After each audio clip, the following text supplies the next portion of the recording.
Hi, everyone. Thank you so much for joining our presentation. Really excited to be connecting with you all and excited to provide an update on what we saw at Rock Health in terms of venture funding and exit activity for the first half of 2018.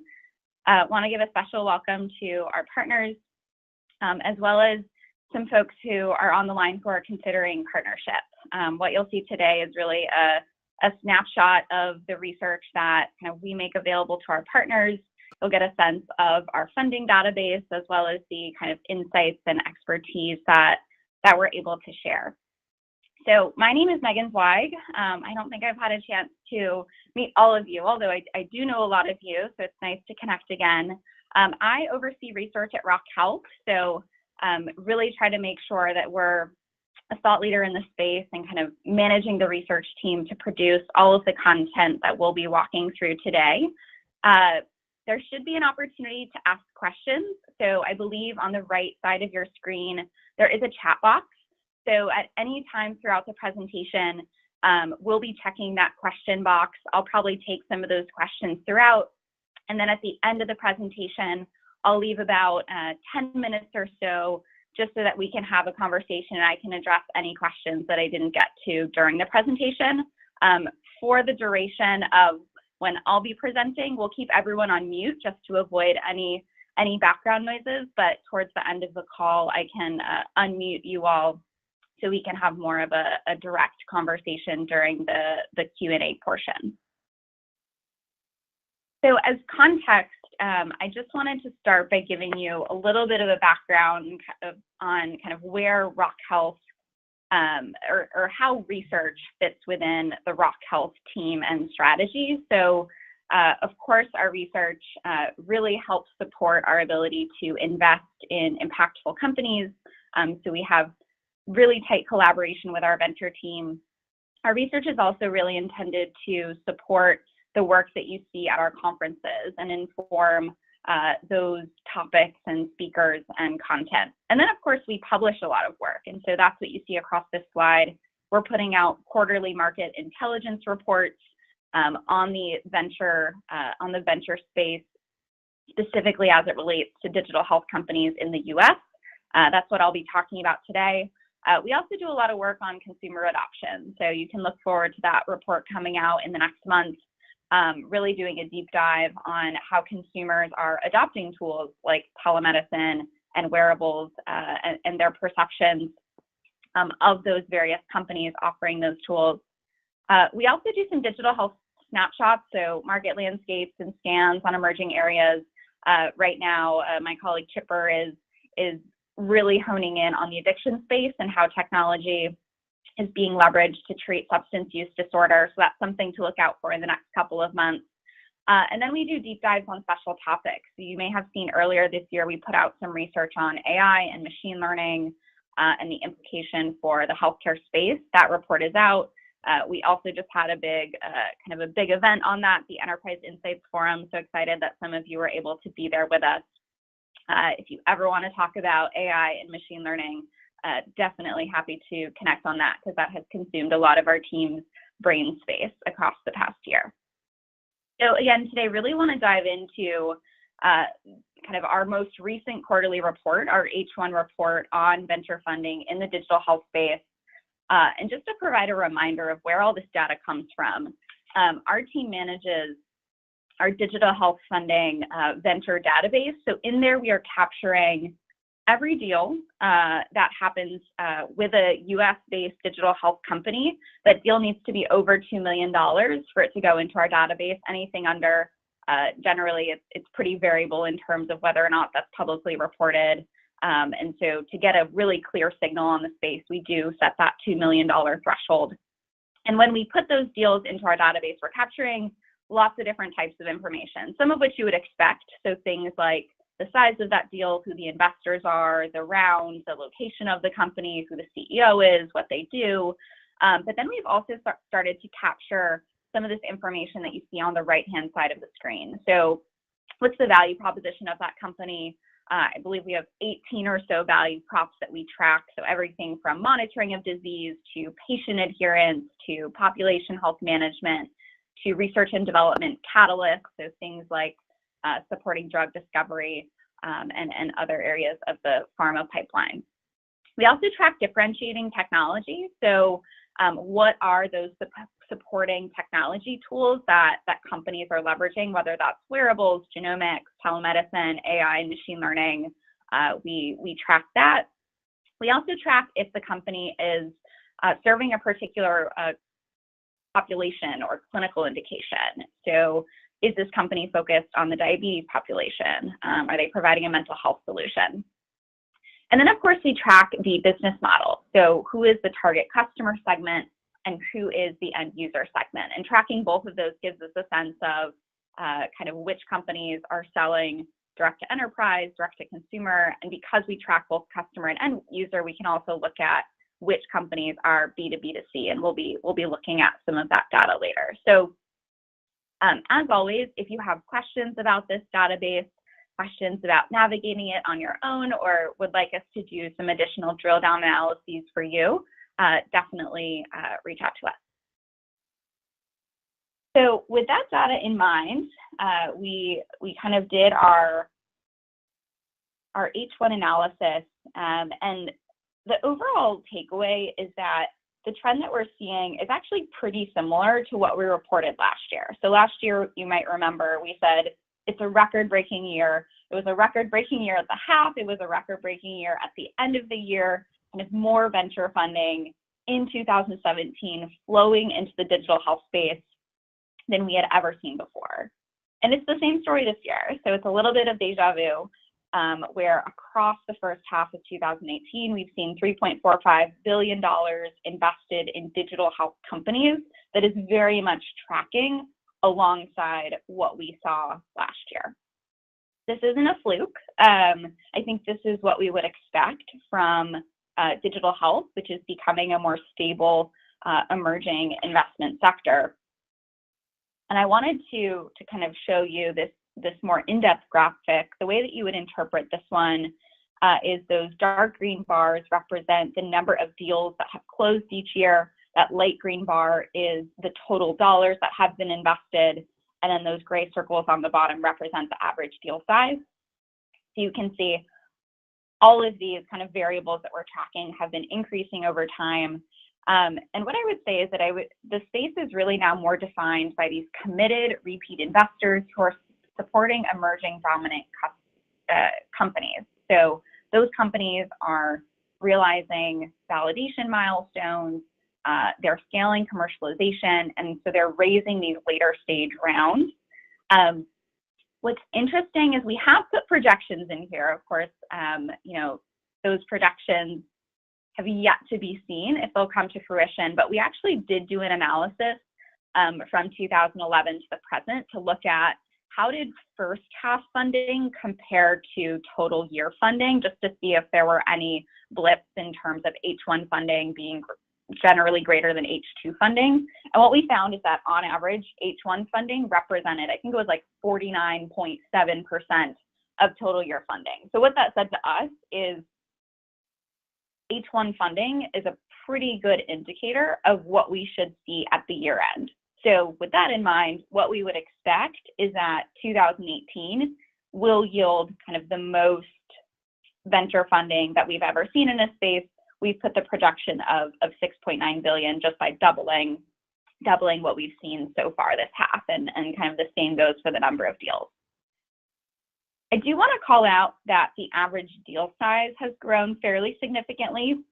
I do think this is reflective of the trend of companies raising later stage deals and investors being more confident in those companies. In a couple of slides, we're really going to drill down into what do those average deal sizes look like by round, but you'll see that across all rounds pretty much, that average deal size has increased pretty significantly. The other thing that I have to mention, so of course, kind of this growth is a reflection of the growth of the digital health sector, but there's also something else going on, which is that it's just a very capital-rich market. So it's not as if digital health is bucking a trend of raising lots and lots of venture dollars where other sectors are flailing. Pretty much across all industries, you see a ton of venture capital being invested in startup companies. So this is going to inflate the amount of money that is flowing to these sorts of companies, and that is another reason why we see this kind of increase in capital. Another thing is that these funding amounts were bolstered by a few mega deals that happened this past. So we've outlined them here on the next slide.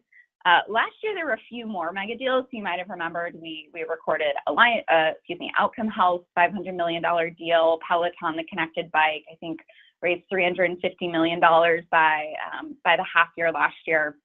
But we've seen a few. We haven't seen anything quite that big, but we've seen some pretty large rounds so far this year. So HeartFlow, they're pretty interesting. They sell to providers. They're using AI to create 3D models of coronary arteries to help providers non-invasively detect coronary artery disease. They raised $240 million, pretty late stage round. Helix, which is actually a pretty new company, I think they're only about 3 years old. They spun out of Illumina. They're a consumer genetics marketplace, so they had a pretty big $200 million round.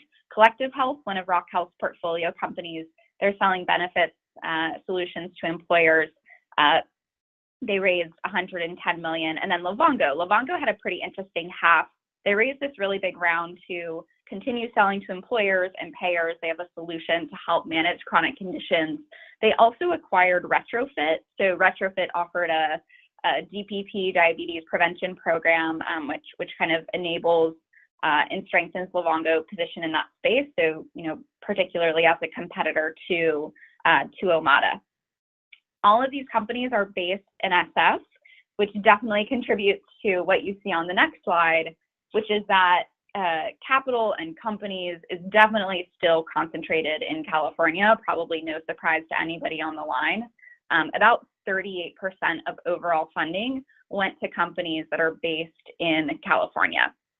There were 31 deals in New York, and the other noteworthy thing that I'll say is we actually saw fewer deals in Chicago than we've seen in the past. So there were 3 deals in Chicago over the past 6 months, but we've seen actually 30 deals in Chicago over the past 2 years. So a little bit of a dip there. Granted, though, we generally see a lot of variability in this map, with the exception of California kind of really holding it down as kind of the epicenter in the U.S. of digital health. So I promised that I would talk a bit about kind of shifts in rounds and deal size.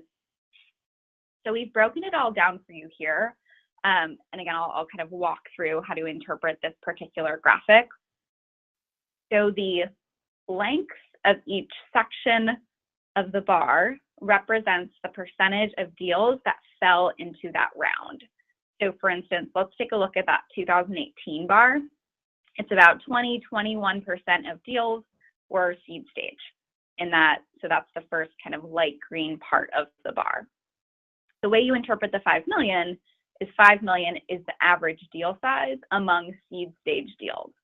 So then moving right, the average A series was 10 million, B series 24 million, so on and so forth.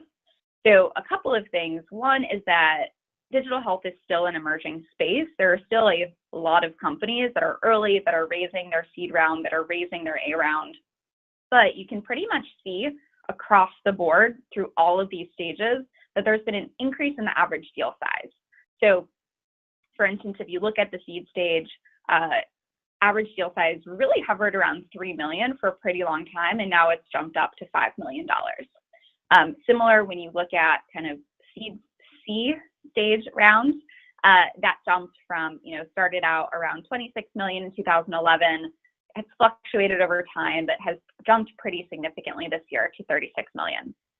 So a couple of observations on this. One is that we think that with the early stage rounds, like the seed stage A series, this is largely a reflection of just a lot of capital in the market. When there's a lot of capital in the market, there's going to be kind of bigger rounds to be had earlier on. In the later stage, we actually think it kind of represents something different, which is a dedication on the part of investors to really want to grow and invest in companies. A lot of times, these are follow-on rounds by investors that have already invested in these companies, And so they're raising big rounds in order to reach those validation milestones and really start to commercialize their strategy. One interesting thing, we've been talking to some various corporates that are thinking about raising their own fund. And one thing to note is that with seed stage deals being as kind of high as they are right now, on average, to be a seed stage investor, you're actually going to need more money in order to have a meaningful ownership stake, able to dictate terms of the round. If that's what you're looking for, it's just going to take more capital to play a kind of significant role in the game. So in addition to this analysis, we also like to look at, what types of companies is this money flowing to? So this is our analysis of value propositions. As I said, we track about 18 of these. A single company can have multiple value propositions. And so if you were to kind of add up all of the dollars that we've allocated to these different value props, it wouldn't add up to total funding overall, because we can have kind of multiple tags on the same company. But we do it this way to be kind of as accurate as possible in terms of what those companies are doing, and also give a signal of what are investors most excited about in terms of what they're funding. It's interesting. I think this half, we actually saw that these value propositions really represent a shift to accessible, convenient care. You see that through a lot of money flowing to on-demand healthcare services. So companies that would fall into that bucket are things like Doctor on Demand, telemedicine company Honor, which provides it's a home care platform. NowRx, they're doing on-demand prescription drug delivery.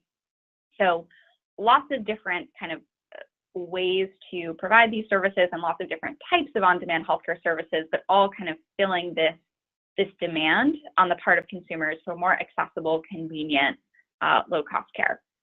Same with monitoring of disease. I think that definitely represents a shift towards ongoing management of patients, home care, as well as consumer health information, really equipping consumers with more information so they can successfully navigate their own health as well as the healthcare system. So those three kind of really stuck out as a trend to me. In terms of research and development catalysts, we put companies in that category that really kind of make the pharma supply chain more effective. So whether that's accelerating drug discovery, whether that's making clinical trial management more effective, all of those companies would fit in here. So definitely showing us that pharma solutions are still very much in vogue. And then the last thing I'll call out is that, historically, we definitely have had fitness and wellness solutions that have topped this list.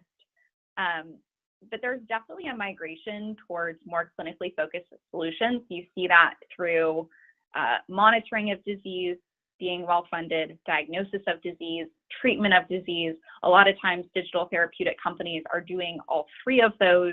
And so kind of investors definitely excited about the kind of clinical solutions that are out there.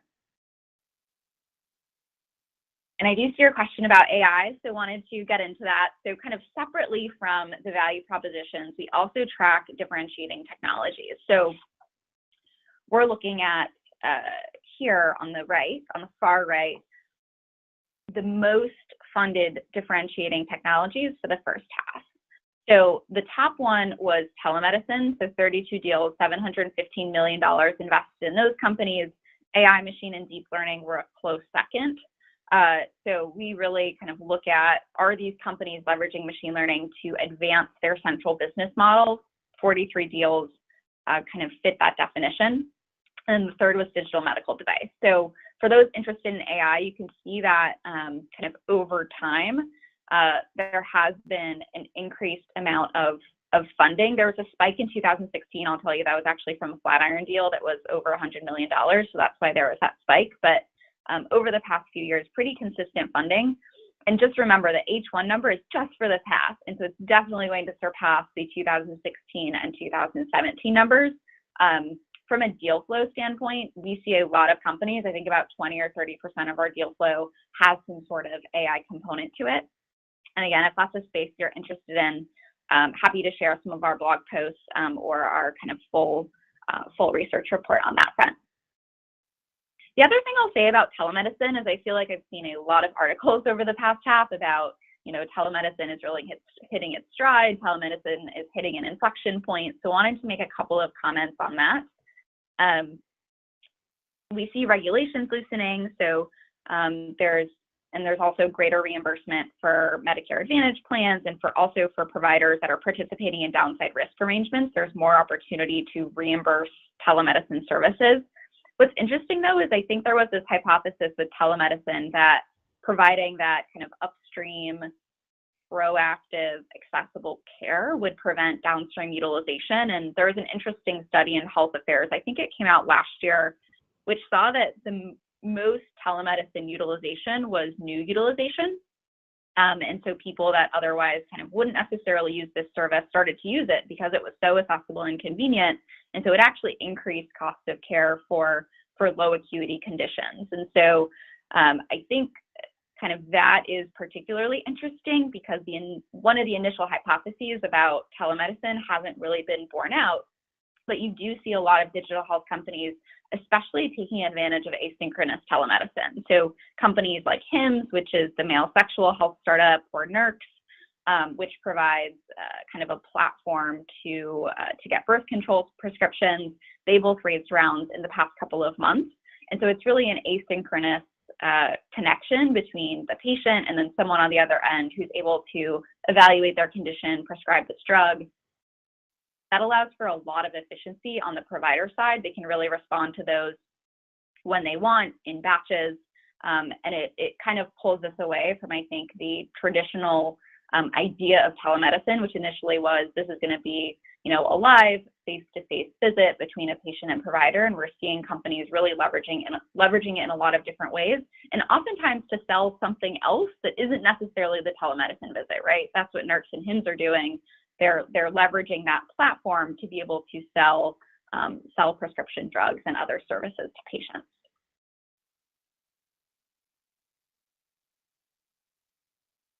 Checking out the question feed.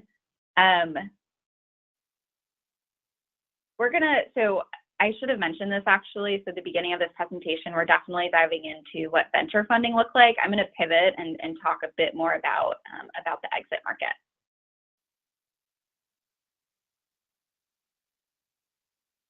So next up, I wanted to talk a bit about the clinical indications that we track and kind of which indications are getting the most funding. You can see that on the far right again. So in the first half of H1, diabetes, especially supported by that Livongo deal, raised the most money, followed by behavioral health. And behavioral health was really the standout. You can see that according to kind of the graphic on the left, that funding in H1 for behavioral health companies has already exceeded any whole year that we've tracked it in the past. So I wanted to dive into that a bit. What I'll say about kind of diabetes is overall, we generally see a lot of funding going to companies that are treating chronic conditions. So no big surprise there. With behavioral health, especially when we wrote this report about a month ago, you saw national attention really turning to mental health. So this was right around the time when there were the suicides of Kate Spade and Anthony Bourdain. You definitely saw a spike in the national conversation. And this kind of quote unquote spike is actually a trend that you're able to track over time. So this is just one metric to look at, but we took a look at kind of the volume of Google search queries over time, people searching for mental health services near me. So definitely an indication that there's kind of increasing demand for these sorts of services. And now there are a lot of companies that we see meeting that demand. So all the companies you see here raised around in the past half, all of which are really trying to provide convenient, non-stigmatized access to mental health care. But there's a big variety in terms of the solutions these companies are offering and how they're offering them. So some of them you can see 10% Happier, Calm, really focused on meditation, kind of proactive attempts to manage mental health issues. And then in terms of the digital therapeutic space, kind of on the opposite side of the spectrum, you see Akili. So they have clinically validated cognitive kind of therapeutics via games. Pear. So Pear just had their solution kind of FDA approved to treat substance use disorder. They're also developing a product to treat opioid addiction. So very much going through kind of thorough validation and raising rounds that are going to help them on that path. And once they have that validation, especially the FDA stamp of approval, making sure that they can commercialize those solutions. A lot of these do leverage telemedicine, as you would expect, and some of them also have an AI component. So, for example, Wobot, they're connecting folks with a robot, it is aptly named, a chatbot to essentially provide them with support and CBT tips to help them manage whatever issues they're moving through. We've actually found in our addiction research that there is kind of a somewhat of a tension between what type of support is going to most benefit patients. Is it having a remote health coach who's a real person that you can talk to and connect with every day? Obviously, that's not quite as scalable of a model as having a chatbot that people can be talking to and connect with. But I think there is an open question of kind of what are the benefits of a more anonymous or AI-powered kind of chatbot versus being connected either with a group of people that you know and can form relationships with remotely, or even being connected to a health coach. So across the solutions that you see here, they tend to be leveraging different models, but a lot of them are trying to figure out how do you leverage the social support component in order to help these people navigate their mental health issues. And in terms of Akili just being the largest deal, what I would say about that is I think, so they're pretty close to kind of Pear's round of $46 million. And I think for both of those, it's because of the regulatory path that they're choosing to go down, that they're both kind of seeking or have already received FDA approval for some of the products that they're developing. And so that's one reason. Another with Pear, at least, is that Pear Therapeutics is a digital therapeutic that is intended to be prescribed by physicians. There's also a lot of capital that's needed to be able to go through that particular commercialization strategy to reach physicians and make sure that they're on formularies and can be reimbursed, so that physicians are comfortable prescribing that as a prescription to their patients. We are definitely doing a lot of research here, so on the addiction front, but also we're going to be doing kind of a market landscape and going a bit deeper into these mental health companies. So if that's something that your company has particular expertise in, if it's something that you're interested in talking to us about, definitely let us know. We're kind of currently looking for subject matter experts to interview and would love for you to be involved in that.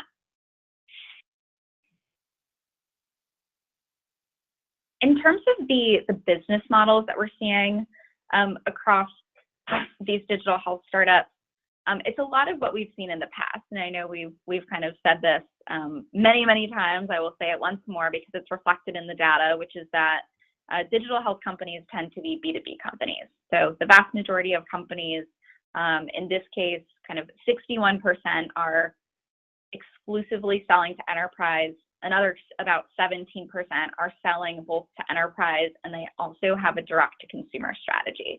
So 22%, so a pretty small portion of digital health companies are only selling directly to consumers. What I'll call out is that kind of light blue part of the chart that's kind of floating inside the circle. So we also track of those B2B companies, which again could exclusively sell to enterprise or have an enterprise and direct-to-consumer play, what percentage of them have a B2B2C business model?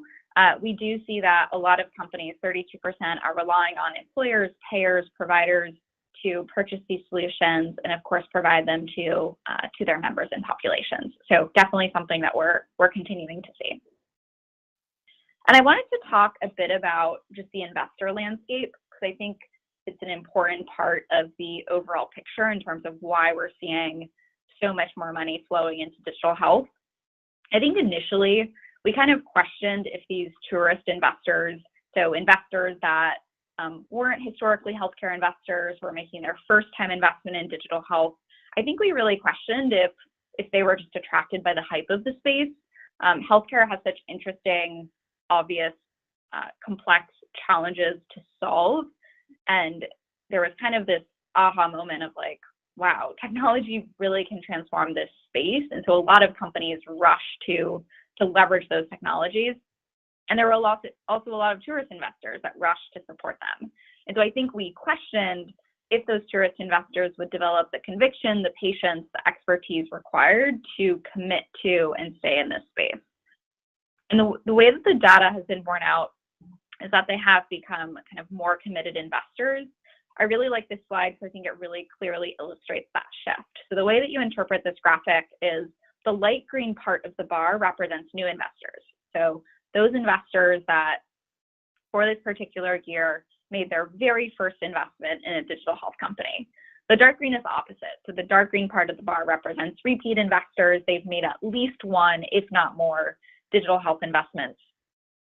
And there's a switch, right? So right around 2016, that's when the number of repeat investors becomes greater than the number of new investors. And that trend has continued and become more pronounced. So last year in 2017, there were 284 repeat investors. That was about 51% of total investors. This year, we've already had 219 repeat investors, representing about 62% of total investors. So again, what this says to me is that there are a lot more investors that are making follow-on rounds, follow-on investments in companies they've already invested in. And there are just a lot of investors who have made digital health investments before, have become more confident in that space, and so are willing to place more bets on it. And when you look at the types of investors, as you might imagine, it's mostly traditional venture firms that are making these investments. This chart shows kind of the type of investor by transaction. So the way that you would interpret the H1 2018 bar is 295 venture capital firms made investments in various companies, 62 corporate VCs made investments, and then the numbers get a bit smaller as you move to private equity firms, growth investors, and then accelerators or incubators. So kind of the breakdown of type of investor has remained pretty consistent over the years. Not a lot of surprises there. But on the next slide, we do drill down into corporate investors. So when you just take the snapshot of corporate VCs, we break them down according to kind of the type of healthcare company that they are. So dark green represents investments made by providers. That more neon green is biopharma companies. Black is payers. Med device, digital health companies, and pharmacy represent a smaller sliver of those investors. And then that dark blue, which actually represents a lot of investments, is other. The reason that we put them in other is because these aren't traditional healthcare companies. So a lot of times these are companies like a Walmart or like a Google or an Amazon or any other big kind of tech or other company that is getting into the healthcare space. A lot of them are making investments here. We've actually seen a lot of interest from our partners on this front. And so we've kind of put together a piece on what are those investments that these quote unquote other investors are making. So you can start to gain an understanding of kind of how these kind of big non-healthcare players are making bets on the healthcare space. We can also do that analysis for these healthcare incumbents. So if you're interested in the deals that providers are making or the deals that are happening in the pharma space, we do have access to that data and are able to share that with our partners. So definitely let us know if that's something that you'd be interested in.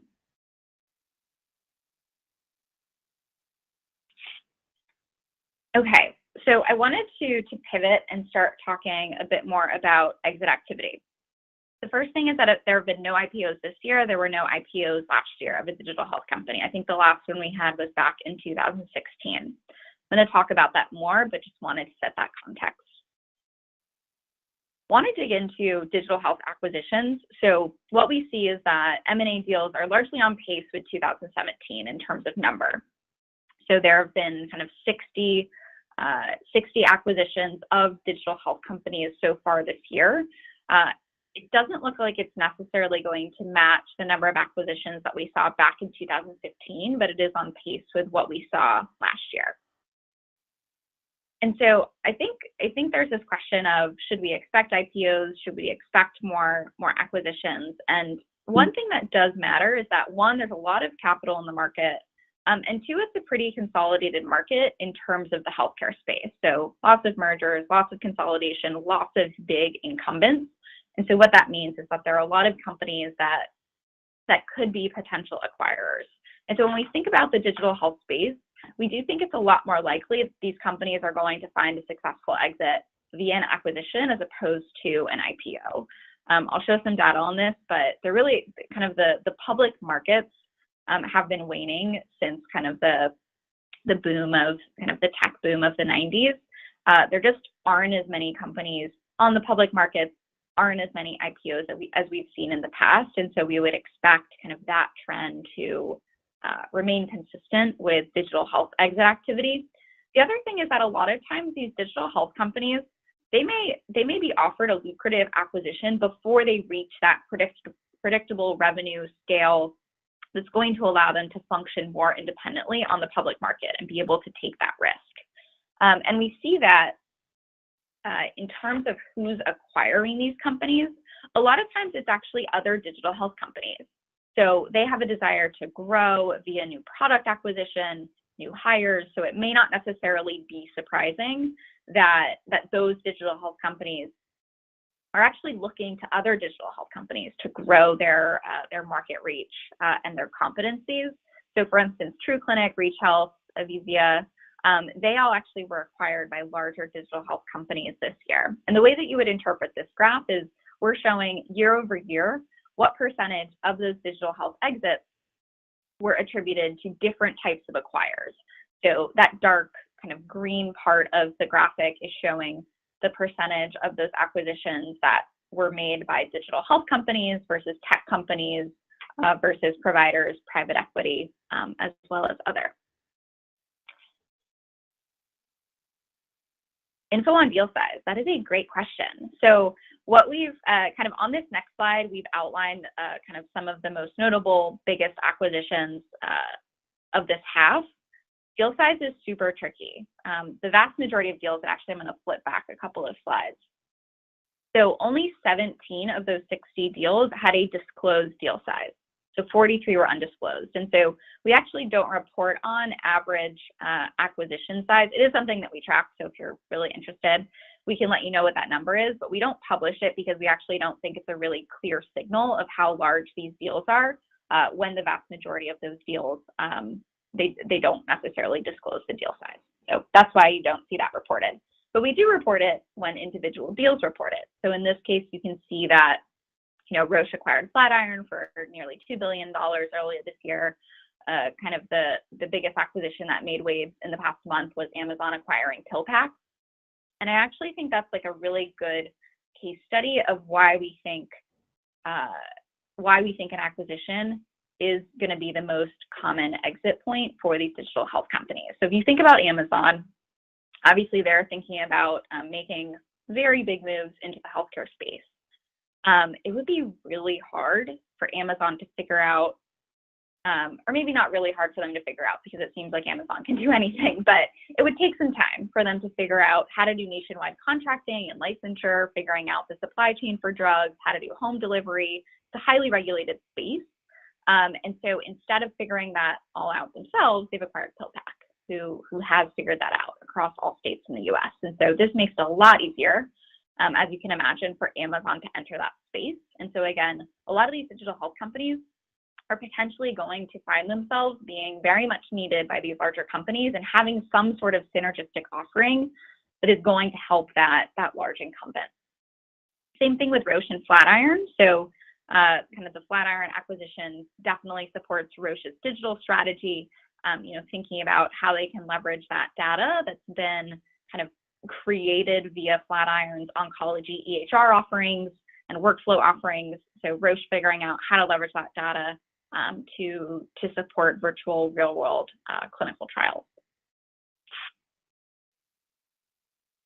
I promised I would share some IPO data. So no digital health IPOs this year, but we did want to take a look at kind of what across all industries, what does the IPO market look like? So you can definitely see that there was kind of that spike in the late 90s, which has declined since then. So even though you see kind of a slight uptick over the past few years, definitely not even close to the magnitude that we saw in the late 90s. And so definitely do think that this trend is pervasive across all industries and is going to inform how digital health companies kind of make an exit. So definitely not putting our money down on a lot of upcoming digital health IPOs. But it will be interesting to see what is the next one, since we haven't had one in about a year and a half.